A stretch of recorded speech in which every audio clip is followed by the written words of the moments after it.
सलाहकार, NALSAR national law university Hyderabad. Chhattisgarh के 58% आरक्षण के गुरु घासीदास अकादमी प्रकरण की विशेष अनुमति याचिका एसएलपी की सुनवाई में आज शुक्रवार 21 अप्रैल 2023 को सुप्रीम कोर्ट ने आखिरी सुनवाई के लिए 18 जुलाई 2023 दिन मंगलवार की तारीख तय की है। न्यायमूर्ति बीआर गवई और एमएम सुंदरेश की खंडपीठ ने छत्तीसगढ़ शासन के वकील श्री कपिल सिब्बल से पूछा कि वह इस प्रकरण की सुनवाई गर्मी छुट्टियों के पहले या बाद करवाना चाहते हैं, और कपिल सिब्बल के इसरार पर इसकी सुनवाई के लिए तारीख 18 जुलाई को तय की गई। न्यायालय ने इसे नॉन मिसलेनियस डे, गैर विविध दिन में दर्ज करने का, लिस्ट करने का आदेश दिया है और इसे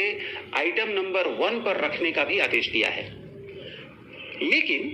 इस बात को नहीं भूलना चाहिए कि ऐसा ही जुडिशियल ऑर्डर जनवरी में भी किया गया था, जबकि इस प्रकरण की आखिरी सुनवाई के लिए 22 मार्च की तारीख तय की गई थी।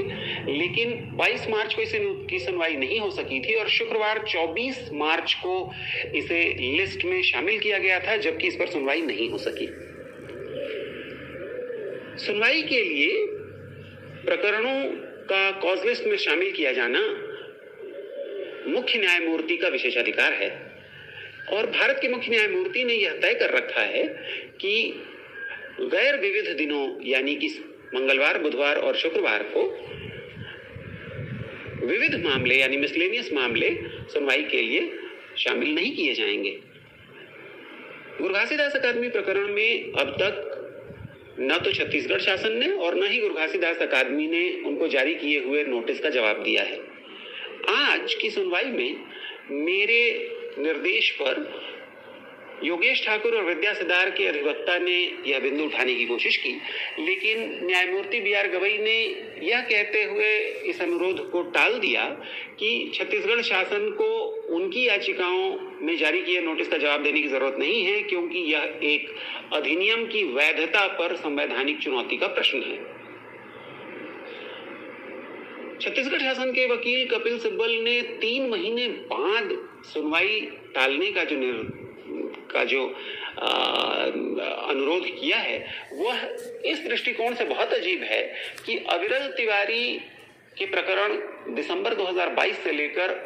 दर्जन भर से भी ज्यादा बार छत्तीसगढ़ शासन ने माननीय उच्च न्यायालय बिलासपुर की अलग अलग सुनवाइयों में यह बयान दिया है कि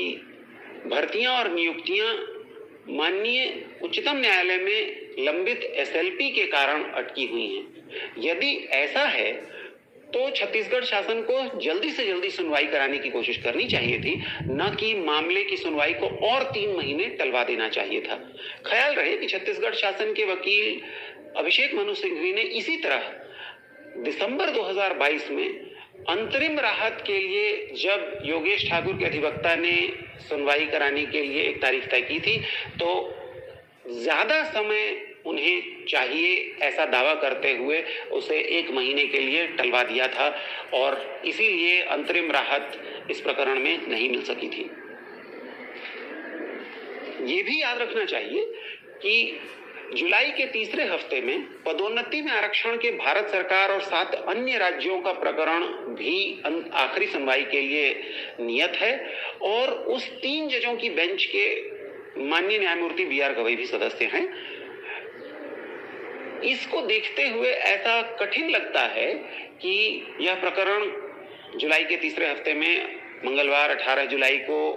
सुनवाई के लिए कॉज लिस्ट में आ ही जाएगा, और यदि आ ही गया तो इसमें सुनवाई आखिरी की ही जा सकेगी। जो भी हो,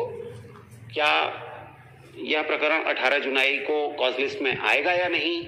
यदि आ गया तो इस पर आखिरी सुनवाई होगी या नहीं, यदि सुनवाई हो गई तो फैसला सुरक्षित रखे जाने के कितने हफ्ते बाद निर्णय आएगा, ये सभी भविष्य के प्रश्न हैं। जो वर्तमान की चिंता है वो यह कि कम से कम मध्य जुलाई तक तो इस पर उच्चतम न्यायालय से किसी भी स्पष्टता के आने की उम्मीद खत्म हो गई।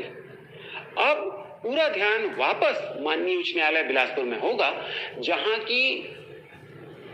इस पर स्पष्टता लेने की कोशिश योगेश ठाकुर और अन्य आदिवासी युवाओं के द्वारा की जाएगी कि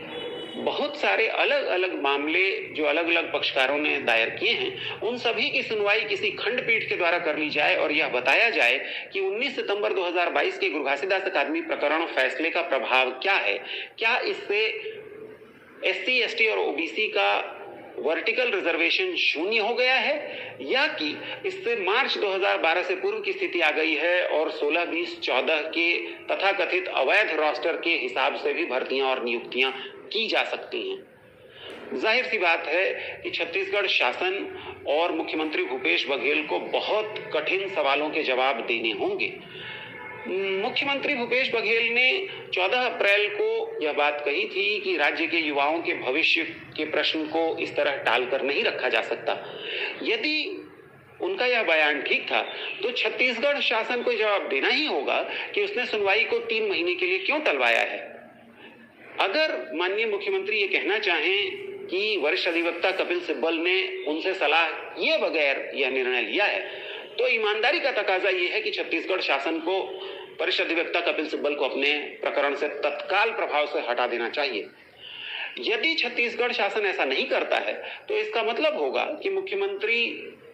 की बात में कोई सच्चाई और कोई गंभीरता नहीं थी और यह सिर्फ राजनीतिक बयानबाजी हो रही है।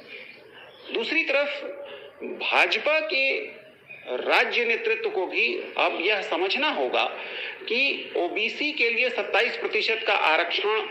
निकट भविष्य में किसी भी तरीके से होता हुआ दिख नहीं रहा है। ऐसे में सिर्फ और सिर्फ एससी और ओबीसी का तुष्टीकरण करने के लिए आदिवासी हितों की बलि देना उसके अपने हित में भी नहीं होगा। देखना अब मजेदार होगा कि आने वाले दिनों और हफ्तों में कांग्रेस और भाजपा का राज्य नेतृत्व क्या आदिवासी हितों पर अपना हमला जारी रखता है या कि उन्हें समझदारी वापस लौटती है और वह नए सिरे से विधि सम्मत तरीके से वैज्ञानिक मानकों के साथ आरक्षण का कोई नया उपाय निकालने की कोशिश करेंगे।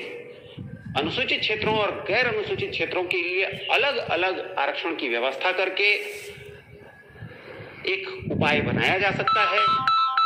लेकिन क्या शासन ऐसा करेगा या नहीं, यह देखने लायक होगा।